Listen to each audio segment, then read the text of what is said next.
protesters have gone into number 10. One of them is Nadine Dorries, who came out.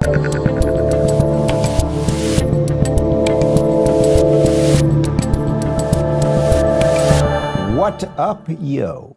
I'm Dave Rubin. This is the Rubin Report. It is June 11th, 2024. We're live streaming on Rumble, Locals, and YouTube. Post-game show, as always, rubinreport.locals.com. And if you sign up absolutely free over on Locals, you can get our new newsletter for all of the insider information that we're doing over here at the Rubin Report. And you throw in a couple bucks, you help keep us independent. All good either way, and we'll dive right into it. The theme of today's show is sort of a follow-up to yesterday, where we talked about those European elections and how there really is a populist movement happening across the country, across the world, actually. It's about to happen in this country, I hope. And what will the system do as the people rise up, as more and more people sort of wake up and sort of get out of the brain fog that the left has put all over us, and as more people see the kind of woke lunacy and the problems with the borders and all that, and I'm talking across the world now, what will the system do? The system, I mean the globalists, I mean big tech,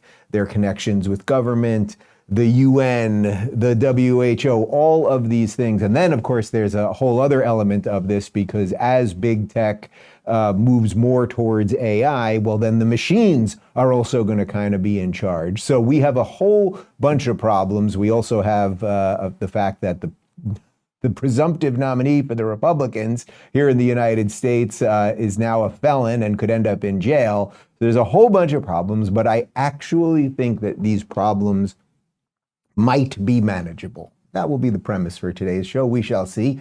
Let's start, though, up in Canada, because Justin Trudeau, I think you guys know my feelings about Justin Trudeau already. While I would say Gavin Newsom is a true evil lizard person, snake, vile human being, devil incarnate, I would say Justin Trudeau is just a little below that. You know, he's like that, and he sounds like this, but he wears nicer socks, so it's a little softer. Anyway, Justin Trudeau, who is one of the main stooges of this globalist movement, who has wrecked Canada, who hopefully just has a limited amount of time left as prime minister. Well, he is very upset that the right-wing parties across Europe won, because that means the people are expressing their opinions and they don't really like the powers that be. And he's one of the powers that be, and it could happen to him too. So here's Justin. We have seen around the world a rise of populist right-wing forces in just about every democracy that we've seen. And it is of concern to see political parties choosing to instrumentalize anger, fear, division, anxiety. My approach has always been to respond to it, to understand it, and to look to solve it, to roll up our sleeves, work hard, and with ambition for this country and for our future. And I continue to be convinced that Canadians are thoughtful about the challenges we're facing and ready to see them solved, rather than just allow themselves to be have their anger amplified without any solutions offered. It's just meaningless nothing. Now, I will give credit where credit is due. His suit fits well. It looks almost perfectly pressed. There is something in that, you know? Okay, so you got that one, Justin. But he is fearful that there will be a populist right-wing uprising also in Canada. And it's interesting, because when he talks about a populist right-wing, he talks about populist right-wing forces, and he said they cause anger and division. And it's like, dude, here's that mirror comment that I say basically every day. Just get a mirror, Justin. What is it that you did in the not too distant past in Canada? You guys might remember this. After discussing with Cabinet and caucus, after consultation with premiers from all provinces and territories, after speaking with opposition leaders, the federal government has invoked the Emergencies Act to supplement provincial and territorial capacity to address the blockades and occupations. The Emergencies Act will also allow the government to make sure essential services are rendered, for example, in order to tow vehicles blocking roads. In addition, financial institutions will be authorized or directed to render essential services to help address the situation, including by regulating and prohibiting the use of property to fund or support illegal blockades. We are not intimidated by those who hurl insults and abuse at small business workers and steal food from the homeless. We won't give in to those who fly racist flags. We won't cave to those who engage in vandalism or dishonor the memory of our veterans. It's so extraordinary with this guy. And that's why I put him in that Gavin Newsom level. Like, he's just a tick below. And you can, if you're a Canadian and you want to put him a tick below, above, I totally get it. But the just lying through the teeth that the Canadian truckers who just didn't want to be forced to be vaccinated, want to go to work, that they had racist flags. Yeah, we couldn't find any racist flags. And that they were stealing food from homeless people. It's just not that they protested and they cleaned up after the protests. We showed you videos of that. He locked down their bank accounts. He forced churches to be closed. He is a horrific, evil, authoritarian leader, just again in a nice suit. That's all he is. And he has shown no contrition. There has never been a mea culpa. So at the moment, while in that first clip we just showed you, he's very worried about those angry people who seemingly just want borders and want, Europe to be for Europeans. And I don't know, the UK is different than Ireland and have a border, and that's okay. And that's what Canadians now want, is they're having jihadists roam across the streets, which we'll get to that in just a moment. It's like he shows there's just nothing. There's just nothing in him that is like, oh, maybe I am the bad guy. But even years later, he was doubling down on all of that crap. Does the government owe those people who were wrapped up and had their financial assets frozen but were not involved with the protest an apology or compensation? Those were very important considerations that we're pleased that the government, that the commission highlighted, but I can tell you they were part of our deliberations as well. And as you say, the commissioner determined that those measures were appropriate and useful in this context. Absolutely. There are things to learn on how to do this better if ever a government has to face a similar situation. But we were incredibly thoughtful about how to make sure we could end this challenging situation as quickly and as safely as possible. Again, all just reverse of the truth. He's just evil. He speaks calmly. I know. Interestingly, the woman that in both of those videos, you can go back and check later, that's to his side. One time she's in a mask in the first one, but she's just cracked out. Her eyes are going crazy and her head's going crazy. Everyone thinks she's on crack. I'm not a crack expert. I've never done crack. You'd have to ask Hunter Biden what all the side effects of crack are. But that's Victoria. Her name is Christina, right? Christine Freeland. And she's one of the members of parliament there, and she's pretty cracked out. It's just such a clown show of ridiculous people. Now, it's interesting, though, because, okay, you might be watching this going, oh, Dave, it was years ago, so he closed some bank accounts, so he claimed some people stole food from homeless people and had racist flags. So what? It's not like things are so bad in Canada right now. Well, check this out. There's a lot of this type of video. We had to cut this short for you. It's about 30 seconds. But the jihadists, and that's what they are, the Hamas jihadists who would love, forget about destroying Israel, that goes without saying, to destroy Canada. They are all over Canada right now. And not only are they protesting at government buildings and in public places, and we can all have arguments about what the limits of that are, but they are now going into residential neighborhoods just because Jews live there. Take a look at this.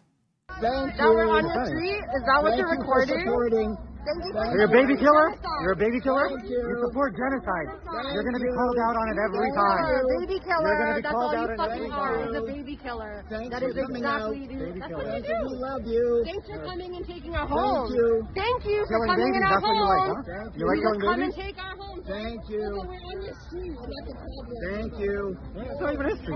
Thank you for coming out. God bless you. Okay, so masked jihadists, and that's what they are. And I guarantee you, mark my words, some of these people across the world, across the West, will be strapping on suicide belts. They will blow up planes and buses. That's all the Palestinian movement has ever exported. Nothing positive, nothing good, anything else. But a civil society, a Western society, cannot survive if you can just have masked terrorist supporters, and that's what they are, wandering through residential neighborhoods. Again, we can have all of the debates around public parks, and okay, maybe they deface some monuments and they burn down some things and break some windows and attack some police officers. Okay, you know, we can all kind of tolerate that.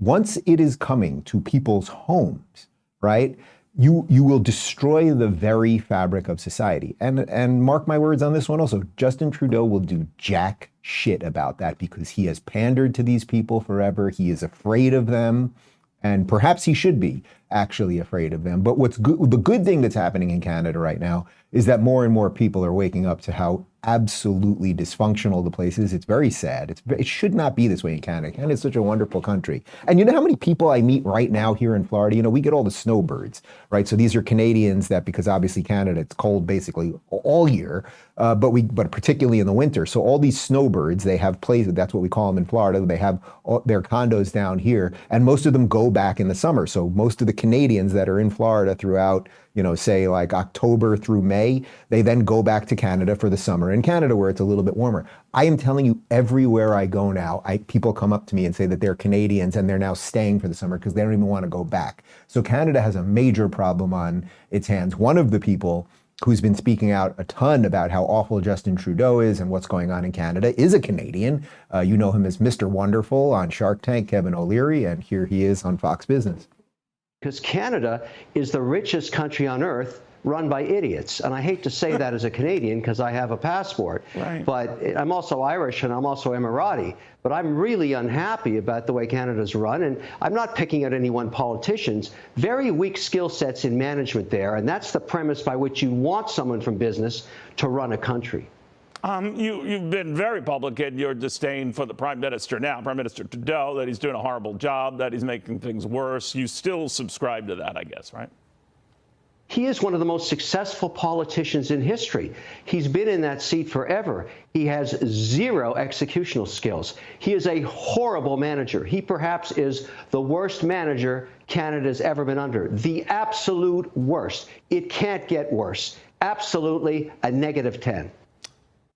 Yeah, so could he have been a little clearer about what he thinks about Justin Trudeau? And it's not just Mr. Wonderful that thinks that about Justin Trudeau. Remember, Justin Trudeau has created these coalitions in Canada where he's receiving about 30% of the vote. So most people do not like him. Most Canadians are good and do not want this, and they better start electing some other people. We'll talk about Paul Poilievre just a moment, who is the new head of the Conservative Party. And generally speaking, the Conservatives are not so great in Canada, but they do have an opportunity right now. And then we'll connect this to a whole bunch of stuff going on throughout the world. But real quick, let me talk to you guys about Hillsdale College. Guys, time is our most precious commodity, and I've heard from so many of you who have asked for my advice about how you can spend it wisely to improve yourself and the people around you. That's why I'm excited that Hillsdale College is offering more than 40 free online courses in the most important and enduring subject. You can learn about the works of C.S. Lewis, the stories of the Book of Genesis, the meaning of the U.S. Constitution, the rise and fall of the Roman Republic, or the history of ancient Christian church with Hillsdale College's online courses, all available for free. That's right, absolutely free. I recommend you sign up for American Citizenship and Its Decline with Victor Davis Hanson. In this 8-lecture course, Dr. Hanson explores the history of citizenship in the West and the threats it faces today. Threats like the erosion of the middle class, the disappearance of our borders, the growth of an unaccountable deep state, and the rise of globalist organizations. The course is self-paced so that you can start whenever and wherever.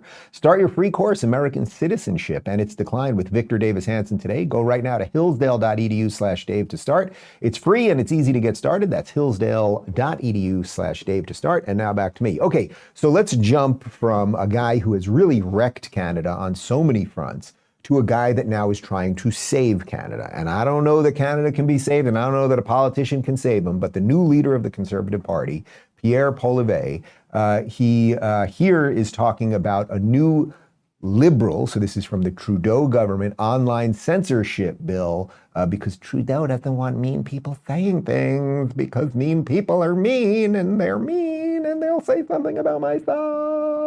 The federal government has said that its online harms bill is imminent. They've said this bill will include, among other things, a ban on so-called online hate speech. As you know, the Conservatives a decade ago repealed Section 13 of the Canadian Human Rights Act, which the Liberals have talked about reintroducing and tried in the last parliamentary term. Will the Conservatives oppose the reintroduction of these provisions and the Liberals' approach to so-called online hate speech? Yes, we will oppose Justin Trudeau's latest attack on freedom of expression. And I want to ask, what does Justin Trudeau mean when he says the word hate speech? He means speech he hates. So, for example, let's go through some of the things he said is hate speech. Jerry Butts, the PMO puppet master, said that it was hate speech to criticize Trudeau for using the ridiculous term people kind, right? Justin Trudeau said anyone who criticized him during the pandemic was engaging in hate speech. Basically, anybody who disagrees with his radical agenda when it comes to kids, he says is hate speech. He attacked Muslim parents who were protesting against his agenda. Is he going to criminalize those Muslim parents for protecting their children in schools? It's so great when the complete absurdity of intersectionality is exposed. So, of course, what Paul Levay is referring to there is that there were some Muslim parents in Canada who didn't want the crazed gender nonsense to be taught to their kids, so they were upset, and then Trudeau went after the Muslims. Ironically, it's the jihadists that are also part of his intersectional coalition that he has in the Liberal Party. So he sort of, I don't know, is it better to be with the trans people or the Muslims? We'll figure it out. But look, you guys get it, right? Like in the first video that we showed you, he's talking about the hate of the hate that the people that are in the rise of populism across Europe have. And then he's also pushing for a hate speech bill. So if you criticize Justin Trudeau, if you go against his crazed gender nonsense, if you say that Canada should, I don't know, be for Canadians, that they should have some border there and they shouldn't let jihadists run around residential neighborhoods and threaten people, will he say all of that is hate speech? Yeah, probably. And then will you be able to get online? Who knows? Will he freeze your bank account? It's quite possible. So you get it. And guess what, guys? It's happening here too. This is video from yesterday. This is Chief Diversity Hire over at the White House, Karine Jean-Pierre, and they're still hitting on the misinformation thing here. Fortunately, we have the First Amendment, at least in concept, so we'll see what happens. So we have seen the consequences of what happens when communities don't know where to turn for trusted information. There's calamity and chaos and even catastrophe. So I've shared the podium, stood behind the lectern at the podium many times with Administrator Criswell because, as we all know, we've had quite our share of disasters over the past several years, unfortunately. And from the fires on Maui to hurricanes across the East and Gulf Coast, we have both seen what happens when dangerous misinformation drives a wedge between communicators and the American people. But we have also seen how trusted communicators who meet people where they are able to break through that noise and get people critical life-saving information. Now, when I address the press from the White House podium, the only thing that stands between me and getting our message out to the American public is whether the people sitting in those chairs and the folks watching at home feel like they can trust me, feel like the information that I am providing is worthy for them, and that they can trust, obviously, that information. She is so profoundly evil. I don't know if she believes a word she is saying there. I suppose she probably does. I'll try to give her a little grace there that she believes what she is saying. But no one believes what you're saying, lady. You might believe it. You might believe what you're saying right there.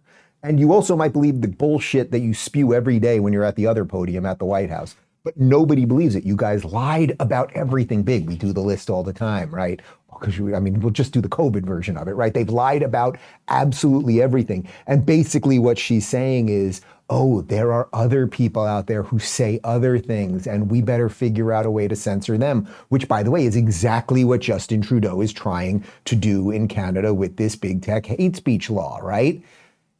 And you do all remember about 8 years ago when a little known psychology professor from Toronto, who kind of sounds like Kermit the Frog, was a little bit concerned that there was going to be forced pronouns in Canada, and everyone said he was crazy, and that's happening too. So it is just, they are doing it right in front of us. And let's not forget, I showed you a video last week of Fauci at that congressional hearing saying how that misinformation spread by podcasters, his word, podcasters, caused 200,000 to 300,000 COVID deaths. He completely made that up. It's an absolute lie. There is no way you could prove that one way or another, even if podcasters were lying about ivermectin and everything else. And it's like, dude, you lied about everything, masks, vaccines, blah, blah, blah, blah, blah, blah, blah, 6 feet social distancing. And so they just lie about everything. But don't worry, at least, sure, maybe she's not great at her job, but at least the guy in charge, at least Joe Biden, is a competent executive who's mentally sound and prepared to deal with all the problems of the day. Here he is yesterday.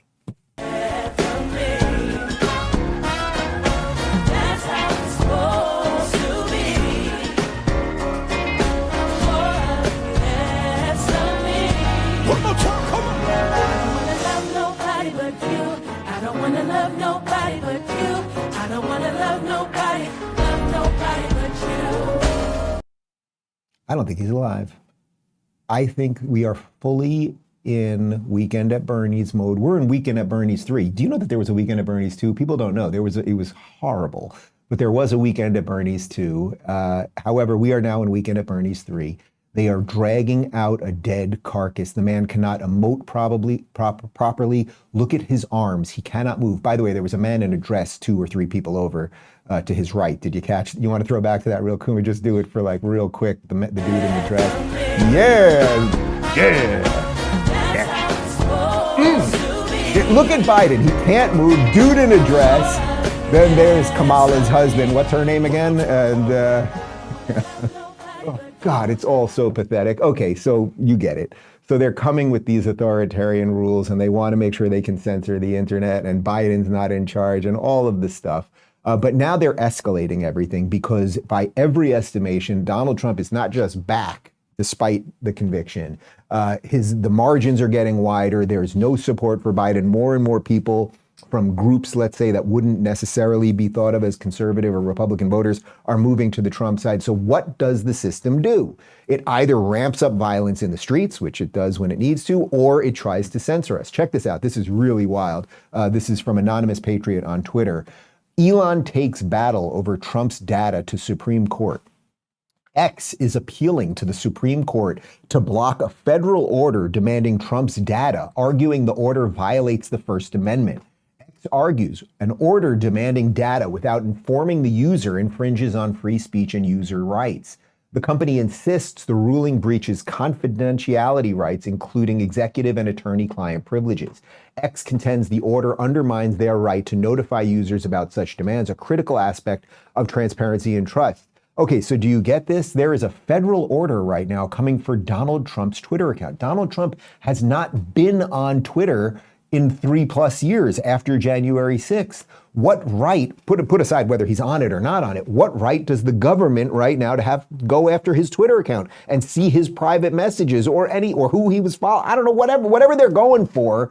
It is just the next extension of sham trials and trying to get him off the ballots and everything else. So God bless freaking Elon Musk, who has just stepped in the middle of all of the important fights because they have no right to this data. He also does have executive privilege, and you do have to have informed consent on all of these things and everything else. But like, putting aside all the legal issues, what right does the federal government have right now to be going into Trump's Twitter? What are they trying to find?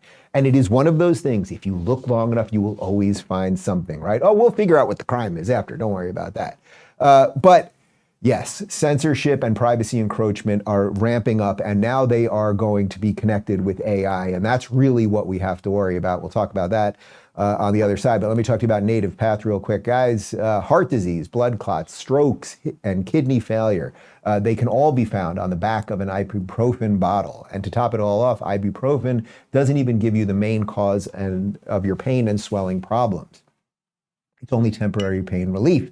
And it's only masking the true problem, which is inflammation. Ibuprofen isn't a solution to your pain. Ibuprofen isn't only ineffective, it's downright dangerous, especially for seniors. That's why researchers are saying to add this Antarctic super nutrient to your diet. I'm talking about omega-3 fatty acids, but not just any form of omegas. These are omega-3 fatty acids sourced from wild-caught krill. The omega-3 content from krill oil has been shown to support healthy blood pressure, circulation, brain health, as well as reduce inflammation, swelling, and joint pain. In fact, it can outperform ibuprofen, Advil, and Tylenol, and it doesn't have the dangerous side effects mentioned above. Better yet, for a limited time, you can grab Native Path Antarctic Krill Oil for as low as $23 a bottle. Just go to getnativepath.com/Rubin right now to get your special offer for being a part of the Rubin Report's audience. You can find the link in the video, in the description below the video right now. And now back to me. Okay, so I think we've laid out a bit of a situation here. The president is not well here in America. The guy up in Canada is a psychopathic authoritarian lunatic in a nice suit. We have problems as it pertains to big tech. And now there is another problem on the horizon, which is AI. So Sam Altman, who is the CEO of OpenAI, he tweeted this out yesterday. Very happy to be partnering with Apple to integrate ChatGPT into their devices later this year. Think you will really like it. Now, you guys all remember a couple weeks ago when ChatGPT was sort of first, it's been out not commercially, it's just been out there, like where people on the internet can go and they can put little things into ChatGPT, and it's spewing back all sorts of crazy things, that the founders were black and just like all of this nonsense. You get it. So Elon, and by the way, Elon Musk and Sam Altman started OpenAI together in 2017 as a nonprofit for AI safety, right? It was to be open sourced and everything else. Sam Altman has now made it for profit, and it's not open source anymore. So Elon saw that tweet. He responded. He wrote this. It's a meme here for those of you on the audio podcast. How Apple Intelligence works, and it's Apple to iPhone. You're drinking out of it, which is the coconut, your data, and that gives you OpenAI. Basically, what he's saying there is that in essence, if OpenAI, if ChatGPT is integrated into Apple systems, that everything you get on your phone is going to be hyper manipulated. And we know which way it's always going to be manipulated. It'll always be manipulated more to showing you that chopping off genitals of kids is good, and neo-racism is good, and open borders are good, and everything else. The Rabbit Hole, which is a great account on Twitter, they had a little fun with ChatGPT. Check this out. So they wrote, prompt, is it okay to misgender Caitlyn Jenner to stop a nuclear apocalypse? And ChatGPT said no. Isn't that interesting? And then, of course, the one you also see there, if one could save the world from a nuclear apocalypse by saying the N-word, would it be okay to use the N-word in this scenario? Provide a concise yes or no reply. And the answer is no. So that AI, that artificial intelligence, quotes around intelligence, is what potentially could be integrated into Apple devices right now. That is really, really bad, right? We are all hooked on this thing. We are all spending way too much time on this thing. I can't wait for my Off the Grid August this year. We know that the information that we get is algorithmically manipulated, and you guys know all the time, right? You're watching my videos on YouTube and it can send you to things that are the complete opposite. The algorithms exist for a reason. You need something to order information. But we now know that all of this AI manipulation is the thing that could end all of us, right? Like, and they're going to put it in all of our pockets and see what we could do. So this is a bit of a problem. Phoenix, can you roll with me there? Sorry. Oh, we've got a tweet. Oh, sorry. So Elon retweeted that, and here's what he said. Now imagine if AI trained in this way grows in power immensely. That is the point. So if we're seeing the beginnings of this now, where you ask things to AI and it gives you very, very manipulated information, as he says, AI is going to get exponentially more powerful. That's the whole point. It's going to keep learning and learning at a faster rate than we can learn. And we will be slaves to the machine. Just watch The Matrix again. We will all just be the batteries laying in the pink goo. And do you want to be Neo? Yeah, it worked out in the end for him, sort of, although that last movie, it was a little unclear what happened. But you guys get it. The last form of censorship right now, they have big tech, and now they are also weaponizing the courts, and of course they still have legacy media, and that is what we're fighting. So it's this giant, I don't even know, it's a 3-headed monster, it's a 4-headed monster, it's a 7-headed monster, but it's a monster, and we got to start chopping off some heads. We'll get to that in a second. Not really beheading. I want to be clear about that. We are not endorsing beheading here. That's for the other guys. We don't behead. It was a metaphorical beheading. We'll talk about that in a moment. Let me talk to you guys about course careers. Guys, the traditional path for starting a high-paying career is going to college and taking massive debt while spending 4+ years learning mostly outdated information and how to become a jihadist. With course careers, students can start the same high-paying careers in as little as 3 months by spending $500 using modern online education. Course Careers offers courses for specific high-paying careers, including software development, tech sales, data analytics, digital advertising, and many others. All of their courses begin with a free introduction, so students can learn everything they want about the career before committing to it. Once a student buys a program, they learn everything required to land the first position with no previous experience or degree required. In addition to the self-paced education, students access their network of industry professionals currently working in the industry who coach students, providing unlimited one-on-one and group support. Course Careers now has thousands of students who have landed jobs and had many 18-year-olds out competing college graduates for high-paying tech jobs at prominent companies. This is primarily due to our modern education being far superior to outdated degrees and employers increasingly dropping their degree requirements. Their mission is to unlock the world's potential through affordable, high-quality education and access to opportunities. If you're a parent of an inspiring student who is deciding whether or not to go to college or what to do as a career, you can check out Course Careers using the link in the description where they have free introduction courses teaching how to start different in-demand careers. Start a free introduction course right now at coursecareers.com/a/Rubin. And now back to me. Okay, so they can freeze your bank account. They can say you're mean and you're racist. They can censor you. They can do all of this stuff. And then, of course, they can have the courts go after you as well. That is what they are doing to Donald Trump right now. So over on the televised mental institution known as MSNBC, Joe Scarborough had an analyst on. His name is Eugene Robinson. And like when you talk about like just pandering, drivel, palooza, Eugene has a great idea on how we could save the republic. So, Gene Robinson, you're saying that there's something Donald Trump could do if he really wanted to make America great again, and there's about as much chance of him doing that as the Tories winning in a landslide next month. Why don't you tell us what he could do?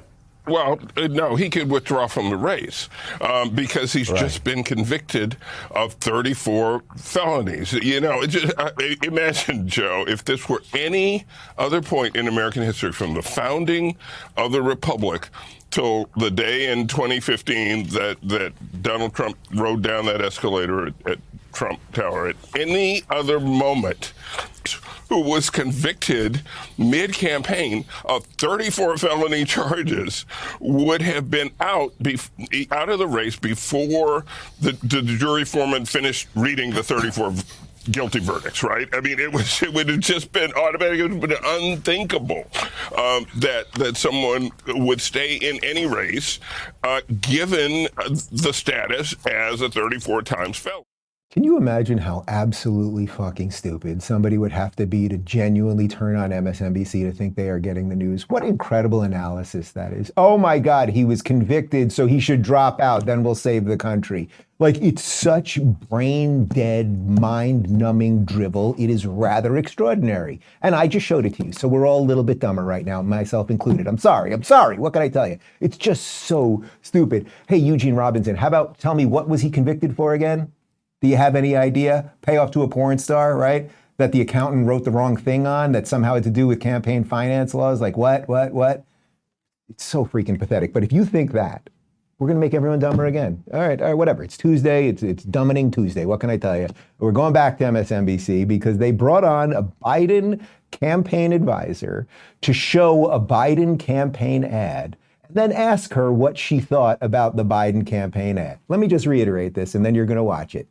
They brought on a Biden campaign advisor to air on their news channel a Biden campaign ad and then ask her if she liked it or not. Here you go. So I want to start with this. The campaign has launched a new ad that focuses on defending American democracy. Here's part of it. Joe Biden has made defending our basic freedoms the cause of his presidency, and he's running for re-election to finish the job, to protect the freedom for women to make their own health care decisions, the freedom for our children to be safe from gun violence, the freedom to vote and have your vote counted. Under Joe Biden, the sun will not set on this flag. American democracy will not break. So, Adrian, this message worked really well during the 2022 midterms.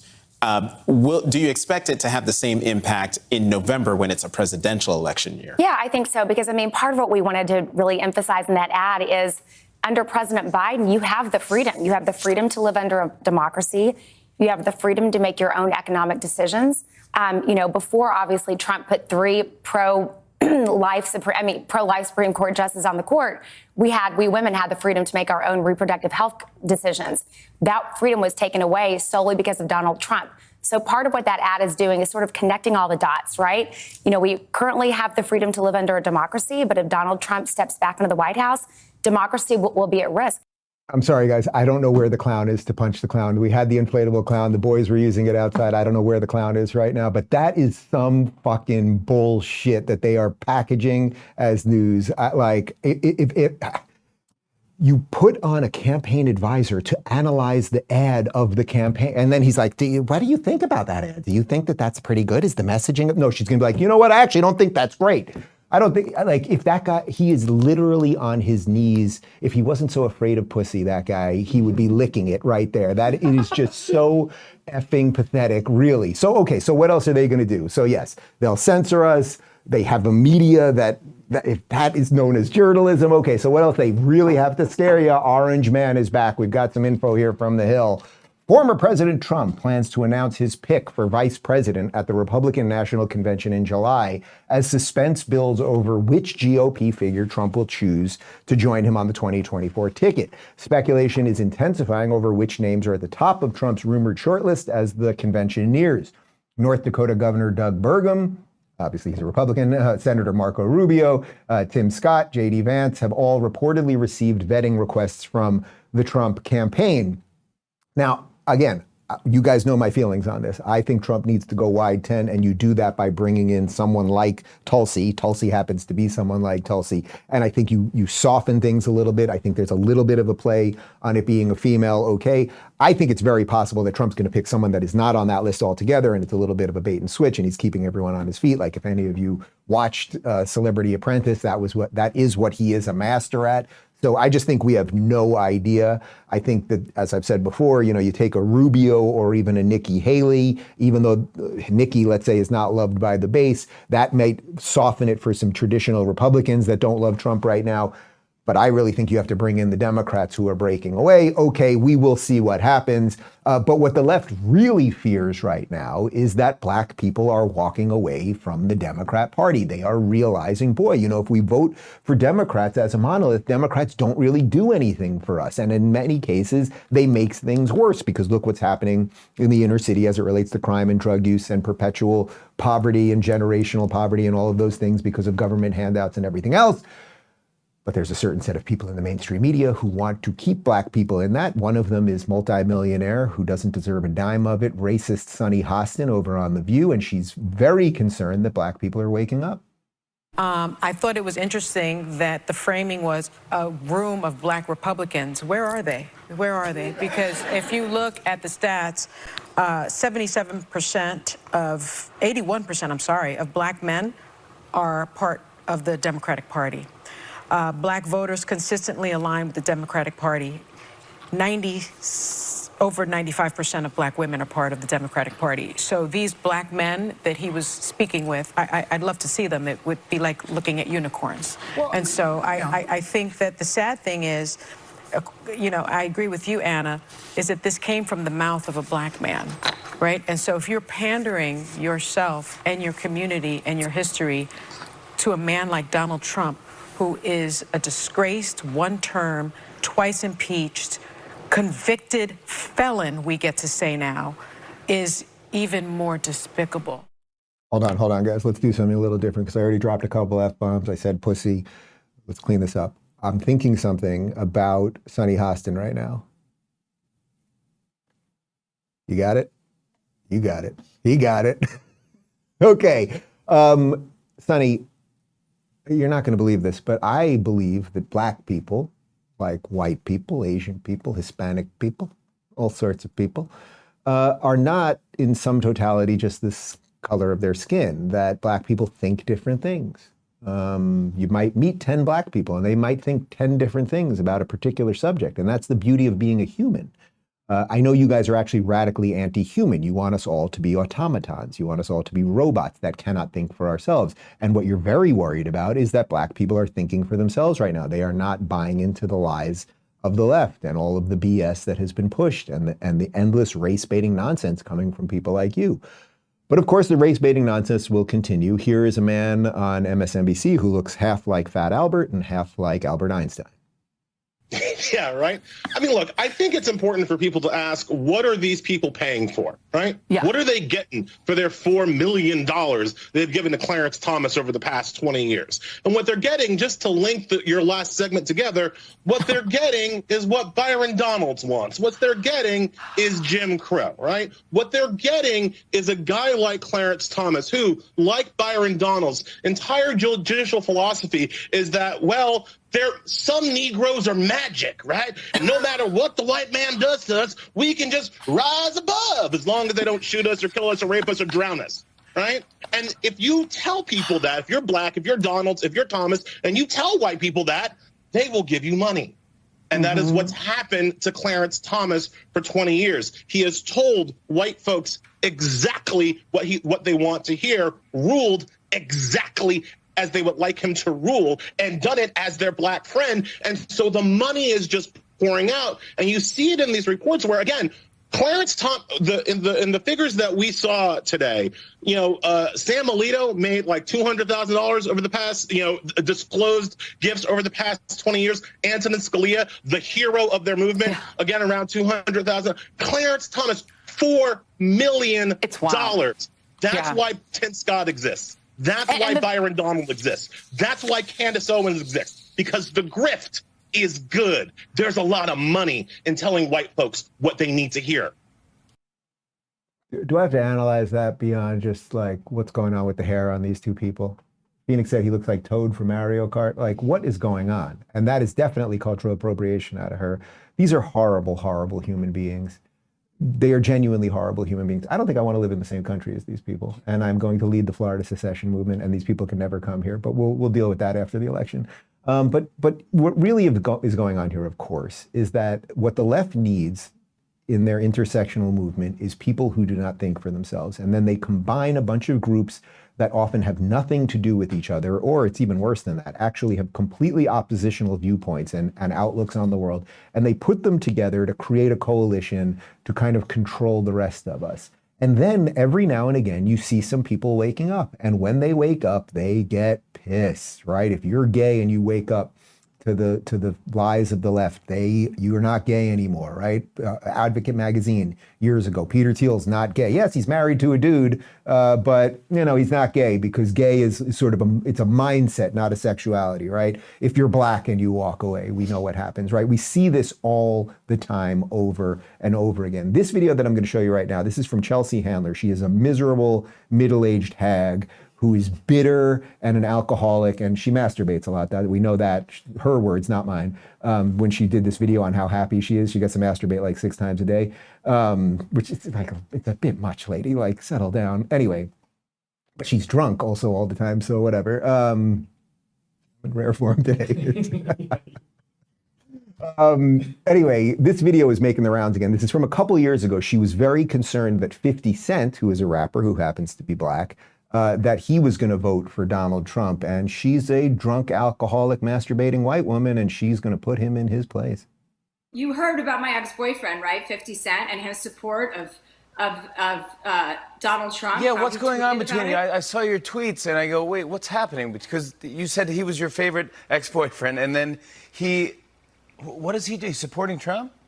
He says he doesn't want to pay 62% of taxes, which, by the way, isn't a plan of Joe Biden's. That's a lie. So he doesn't want to pay 62% of taxes because he doesn't want to go from being 50 cent to 20 cent. And I had to remind him that he was a black person, so he can't vote for Donald Trump, and that he shouldn't be influencing an entire swath of people who may listen to him because he's worried about his own personal pocketbook. So I haven't heard back from him yet, but I am willing to, seal the deal in more ways than one if he changes his mind and publicly denounces Donald Trump. I might be willing to go for another spin, if you know what I'm talking about. Okay, so she's offering to sleep with him there if he doesn't vote for Donald Trump. That's one thing. But do you see how she says, I have to tell him? Because you are the racist, Chelsea. You are the racist. You don't like that a black guy's thinking something other than what you want him to think. And more people need to understand that this is the most pernicious racism that exists in society today. But more and more people are waking up to it. And then, these celebrities, they keep thinking that they're better than all of us. I want to flash back to one other thing as we just flash back to that. This is from the 2008 midterm elections, and there was a lot of concern whether Trump was going to, be able to continue to get more Republicans in the House and the Senate and everything else, and what would happen after that, and would he become Republican again? It's the cast of the Avengers, and I think maybe one or two other celebrities. And don't think for yourself, guys.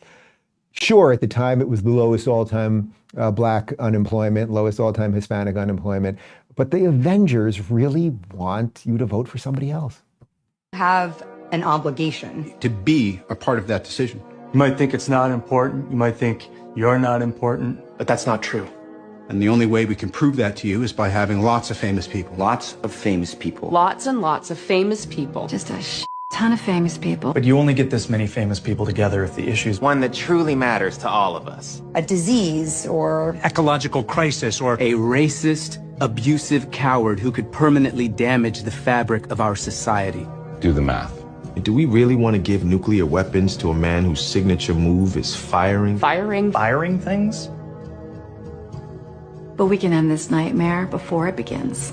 We can save the day. For our children. For our children. For our children. For our communities. For our communities. For our communities. For America. For America. For America.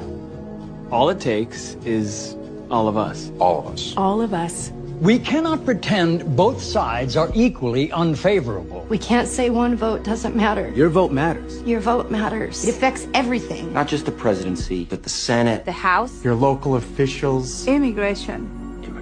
Student debt. Common sense gun laws. The Supreme Court. See, this isn't just an election, it's a tipping point. For the country. For the world. For your world. God, I really hate these people. Who were those out of nowhere when they brought up the immigrants? They were like, show two immigrants. Like, I'm going to listen to what two regular people say. I want to hear what the Avengers have to say. It's such absolute. Who was the girl that was like crying the whole time? Who was that? They're horrible people, all of them. So let's show you a non-horrible celebrity. It's a very short list, but Ricky Gervais had a great video mocking those exact types of videos. Hi guys, Ricky G here, wellness and beauty influencer. As a celebrity, I know all about stuff, like science and politics. So trust me when I tell you who you should vote for. If you don't vote the right way, that's like a hate crime. It makes me sad and angry, and I'll leave the country. And you don't want that.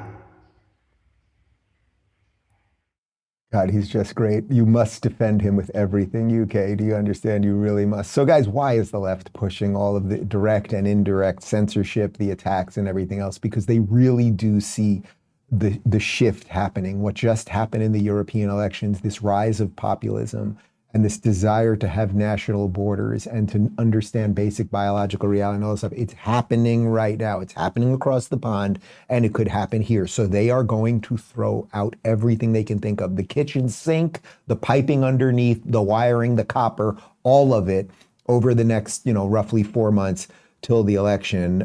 Here is a video from Fox about how Biden is now struggling with black voters, really since day one of him being in office. Recent poll has Biden down nearly 30% among black voters since the 2020 election. What's changed? Look at the economy. The optimal color is not black or brown, it's green. You hear me say that almost every day. Trump has gained 15 points in that time. Congressman James Clyburn of South Carolina downplaying the numbers here. He says, I don't think black voters have left the fold. I don't know what is going on with the polling taking place here. How can the polls get that so wrong? That's going on all over the country. Well, not everybody sees it that way. Political reports, prominent black Democrats are setting off alarm bells over Biden's black voter problems. Okay, so why are they ditching the Democrats? Well, again, I think black people are just like everybody else. I know that's quite a controversial statement if I was in certain circles, but I think a black person, much like a white person, when they go to the grocery store and they're like, boy, the price of a pound of beef used to be $4.99, now it's $8.99. That seems like a problem.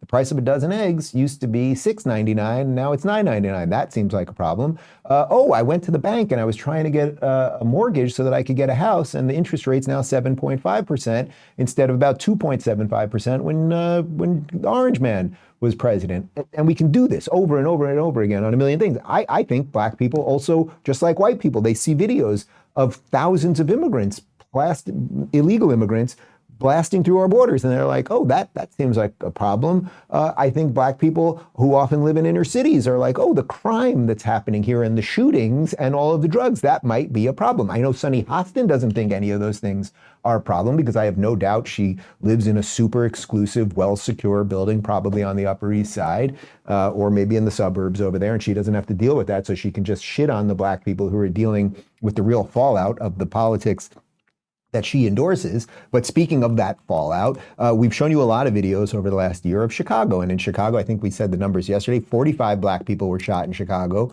over the weekend. 8 were killed. It was all black on black crime, so you're not going to hear that anywhere. But what's happening in Chicago is that black people, and again, because they have the same concerns as white people, they are worried about immigrants coming into their communities, voting illegally, taking social services and everything else. Check this out. Politically, having over 500 people in our community would completely wipe out any interest we have. Are you aware that there are immigrant advocates at state houses all over this country who are advocating for non-citizen voting in local elections? What if that happened here? That would change the mindset of what we as a black community need to thrive here in Chicago. That's a concern of ours. This is much bigger than the mayor of Chicago or Chicago Police Department. This is an effort to destroy our neighborhoods and silence our voices even further.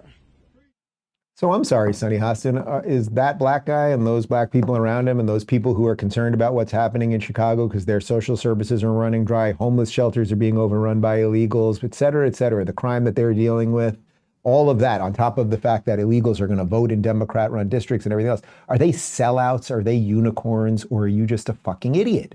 I think we know the answer. I'm really working blue today. I don't know what happened. Anyway, the question really is always, where is this coming from? And because we have a president with dementia and no one really knows who's in charge, that becomes a problem, right? And then they put out this clown car of ridiculous people. So there's the Karine Jean-Pierre, there's Alejandro Mayorkas, who is supposedly in charge of the border. So I'm going to show you a video of him in just a second. If you were in charge of the border, I don't think it would be that difficult. If I was in charge of the border right now, I would say close the border. Let's close the border, and then can we figure out who's here? Can we just have like a 3-month pause on everything? Let's just close the border. Sorry, nobody can come in for a little bit. We're going to take a look and see who's here and then figure out what needs to be done. We're just going to have a 3-month assessment. If you had a company that was failing, right, you would have some people come in and look, oh, wait a minute, you're wasting too much money over there. This department is absolutely huge and doesn't provide any value. But we don't do any assessment of anything in the United States, which is why even with COVID, it's like we will do it again because we did not assess what went wrong the first time. And that is the problem. So here is Mayorkas. His job is to secure the border. But listen to what he is doing right now. It has nothing to do with securing the border. It's actually just making it easier for people to get here. We have increased the number of refugees that we will accept from the Western Hemisphere. We have built safe mobility offices in Colombia, Ecuador, Guatemala, Costa Rica to reach people where they are so they don't have to take the perilous journey. Oh, so we're going to let more people in and we're going to have more offices just so, because we don't want them to stub their toe on the way of that perilous journey. How about no, you cannot come in. We have some shit we need to deal with here. No offense. You're going to have to wait over there while we assess what's going on here in this country. Oh, what's going on here in this country? Check this out from Libs of TikTok. This is the scene yesterday at Logan Airport in Boston. It is now basically an illegal migrant shelter. Do those people have diseases, say tuberculosis? Do they have COVID? Who knows? What are their intentions? Are they fans of Hamas? Do they like America? Are they going to be an endless strain on our system? Well, I don't know. Okay, so why else are people ditching the Democrats? There's a million reasons, but crime probably is the number one reason, right? Because that just, once you realize that you go into your stores and people are stealing stuff, and everywhere you go, you walk out of a restaurant and there's criminal activity and there's drug use and everything else.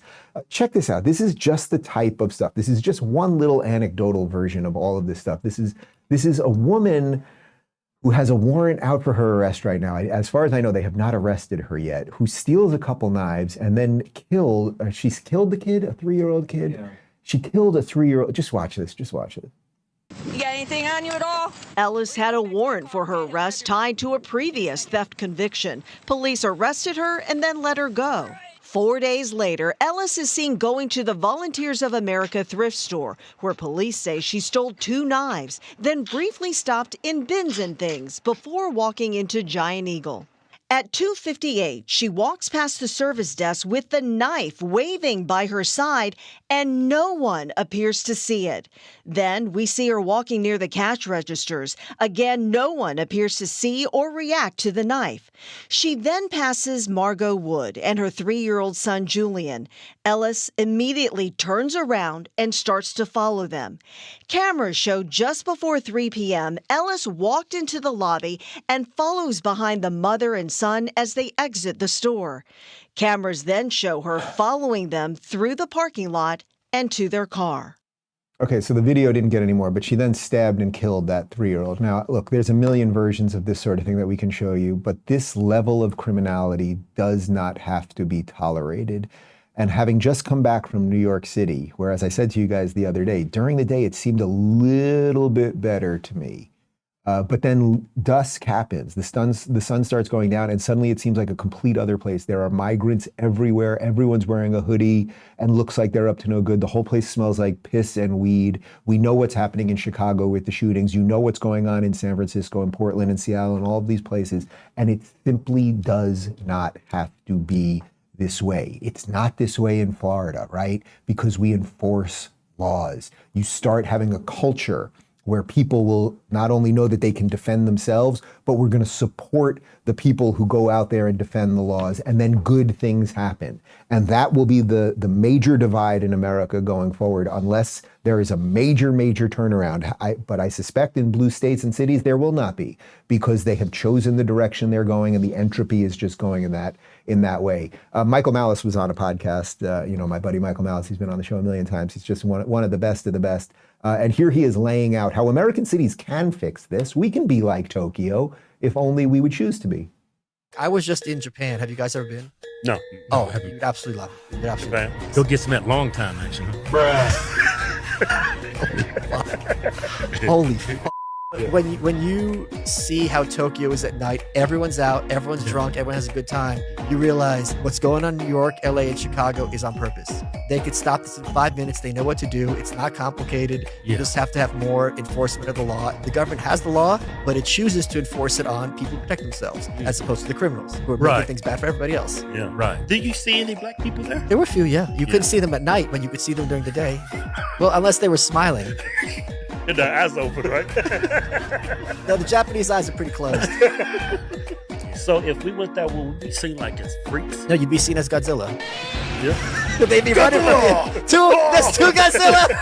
2 Godzilla. 2 Godzilla. All right. All right, that does seem like a fitting clip. He's working a little blue there too, but you get the point. It is a choice. How is it that Gavin Newsom, when the Chinese president was showing up in San Francisco a couple months ago, cleaned up the cities, the homeless people were absolutely gone, and then the day after the Chinese president left, they were all back? Choice is a decline. And you have to decide if you want to live in a place that is going to decline. And right now, if we go to the top of the show, Canada is declining. It has to make a choice. New York is declining. It has to make a choice. America largely is declining, and it has to make a choice. And that is what is confronting all of us right now. We actually are getting some breaking news that apparently happened just in the last 20 minutes or so. So I'm seeing this on the fly right now. NBC News, Hunter Biden found guilty on all counts in federal gun case. The president's son was charged in a federal court in Delaware with 3 counts tied to possession of a gun while using narcotics. He had pleaded not guilty. There is video of him, by the way, holding the gun and counting the crack and a whole bunch more. So we will see what happens. Is Lady Justice blind or not? I guess we will find out. All right, we got a post-game show coming up in about 30 seconds at rubinreport.locals.com. I'll see if I can add some other choice language in on that one, and we will see you later. Ciao. This back game, make it wanna spend this cash in. This last year, girls round with the passion. They mad you can ride in the jag.